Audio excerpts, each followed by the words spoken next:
Today, we're peeing in a Chinese chamber pot.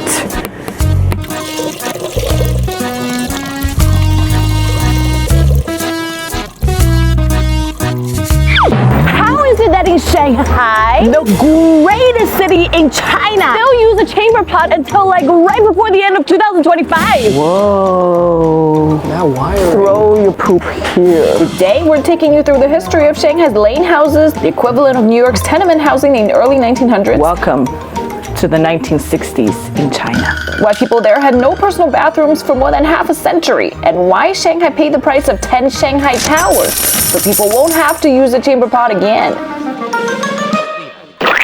The first question, what kind of people still live with chamber pots until recently? Tiles from exactly 90 years ago. Ooh. Whoa. These stairs, a one-way ticket to the nearest orthopedics hospital. And so this whole townhouse is supposed to be owned by one family. This whole house is supposed to share the kitchen downstairs and this one bathroom, but because now different rooms are owned by different families, they had to share this one bathroom. That's another family behind that door. Another family somewhere up there. That's another family back there. And this is Auntie Zhang's room. Right here. She said she, her husband, and her late mother lived for 20 years in this 25 square meter room with no kitchen or bathroom, and it's already the biggest room in this whole house. These in Shanghai are called lane houses, wooden masonry townhouses from the 1930s. The urban legend is that when there were new, well-to-do families would have bought one of these with bars of gold. Well, that's what film star Lily Yuan did. She got hers for the price of 10 gold bars. Owning such a house would have been remarkable, considering during and after World War II's destruction, up to 50% of Shanghainese people lived in slums. 80% of people had no indoor plumbing. After 1949, some of these houses went to the state and were then allocated to the families who lived in absolute poverty. One room for one family, but at least it was better than living in a tent. Others became so subdivided simply because of wartime housing shortages. As swarms of refugees and migrants poured into the city in the 1930s, landlords who owned these houses leased out each room to individual families. And then because so many people lived in the same house, nobody cared about its condition anymore. And because you can't wait in line when you got 5 families with 15 people that need to go at 7 a.m., it's imperative to learn to use this. Okay, I got it. No problem. No need to be grossed out. American cities like New York, Chicago, and Boston went through the same process just about 3 decades earlier than Shanghai. Such housing units were called tenements. When New York City's population doubled every decade from 1800 to 1880, buildings that had once been single-family dwellings were increasingly divided into multiple living spaces to accommodate everybody. They were overcrowded, badly lit, and lacked indoor plumbing. By 1900, 2/3 of NYC's population were in tenement housing. But don't get me wrong, even today, these houses are still one of the most expensive by square meter in this scintillating city. And this is how people had lived in this $500,000 room for 50 years.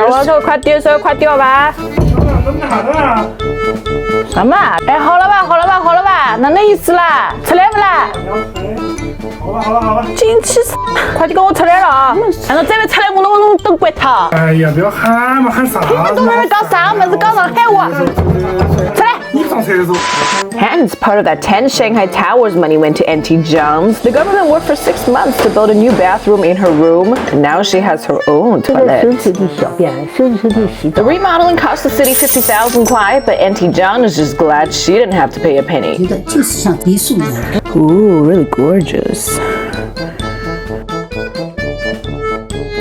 Okay, rejoice because at least that house had a toilet, because the one that we're about to go to has none. Historically, this 2-story structure was meant for the servants that belonged to the rich masters that lived in the nice houses like Auntie Zhang's. New bathrooms had just been built for the 3 families here. Space is extremely limited, so they had to be all over the place. Okay, let me start again. So that family has their toilet in here, and then all of their family their toilet is here. That's just kind of the reality because otherwise there would be no space. The city also has block after block of these cheap wooden pre-war homes for the working class of the time. Also no bathrooms. Living in this house meant you had to empty the pot outside. But be careful, you got 5 gallons of pee in there.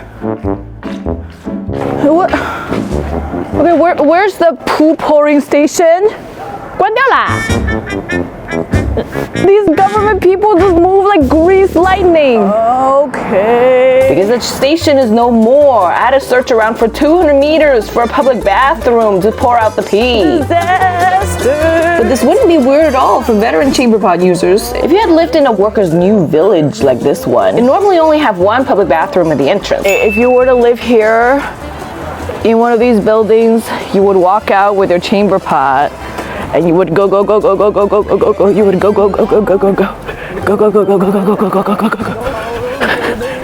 go. And one walk outdoors for up to 5 minutes to empty their potty in summer heat, thunderstorms, and winter chill alike. And throw your waste here. But back to the question, what are the workers' new villages? Fast forward to 1950, it is now the People's Republic. And to quickly alleviate housing shortages and poor living conditions, the new socialist government dug up massive land plots for these rapid build mass housing units that were called new villages for the workers. They were built without individual bathrooms to save money and increase building speed. Up to 50,000 people eventually lived in these 2 to 4 story complexes that were completed within 2 years. Kitchens were communal, but for many people, it was the first time they had access to tap water. They were also the last group of public housing in the city's history with no in-unit bathrooms. Today, only a small number of them still exist in the original state.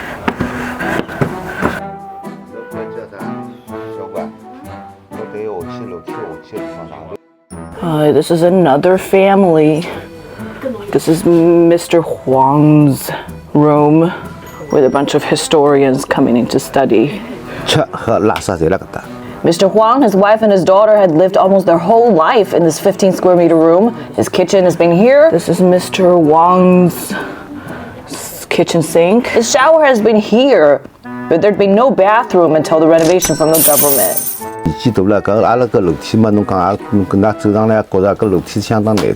And here, you're gonna walk like this. Oh, right here. Living in such a complex, it'd be quite normal for facilities to be all over the place, and people are used to that. This used to be a small kitchen set here. I enjoy cooking, but sometimes I didn't enjoy cooking here because it would always be a bit of a, what is he cooking in? If I would have had this kitchen, I may not have moved out. Other than toilets, some patchwork has been done.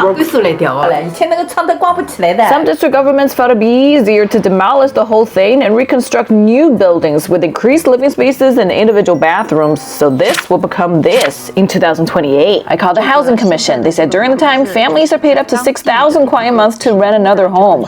Over the 4 years, that'll be almost 300,000 per family. And eventually, these efforts came up on the local news channel. The housing renovations that began in the 1990s finally came to a close today, where 1.6 million families who once had to carry chamber pot now have individual bathrooms.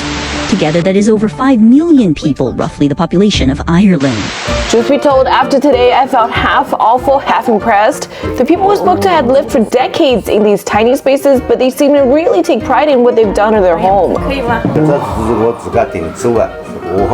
The amount of care and love they have for the space is visible. Oh, I must try this today. While I was here, I also saw some government people from central China's Shanxi province. Mountains of big shots coming in to visit. Apparently to learn how they could improve their toilet situation. I guess it kind of makes sense why a city should have 10 less skyscrapers. You could always have as many rich tenants in the skyscrapers as you want, but having proper toilets is part of modern humanity. And then I saw this. Separate living quarters. Basically, New York City is subdividing its housing again after 100 years because there are not enough housing units compared to its people. That's not for serious. It's just going the way China came. I guess I struggle to understand how New York built multiple skyscraping residential buildings in the past decade while still having this subdividing problem. Sellers that could potentially be converted to safe units. By the way, how racist is this? ADU flyer in Bangla, in Chinese, in Spanish. What are we, like the 3 cheapest ethnicities in New York City? Anyway, I guess what I saw today was just an inevitable process as cities grow across the world, from the US to Vietnam. Upgrading aging and substandard housing is a non-stop struggle for as long as the city stands. This is just what China did. So what do you guys think? Were the reconstructions helpful? Let me know in the comment section down below.